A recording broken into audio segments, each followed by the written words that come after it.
Hello বন্ধুরা,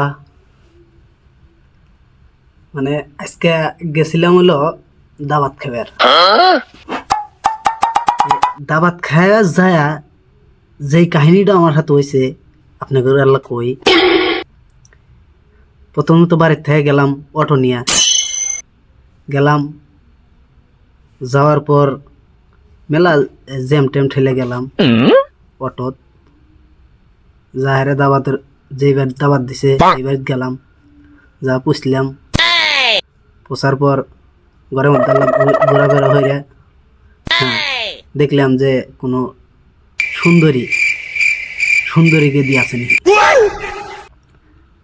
তে দেখার পর খুঁজে আর পাইলাম না। এতগুলো লোক, তার মধ্যে কোনো সুন্দরীকে দিক পাই নাই।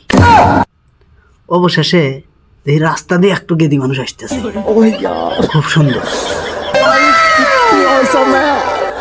আমি আল্লাহ রাস্তার সাইডে যা খারাইলাম, পোস্টোস নিলাম, বাপটাপ নিলাম। ঠাস করে ওর মধ্যে আমার বেটা যায় ডাক দিছে আমার আব্বা গায়ে, কোন তো কেউ ঠেকে। দুঃখে সুধীর হয়ে গেলাম। ভালো থাকবে।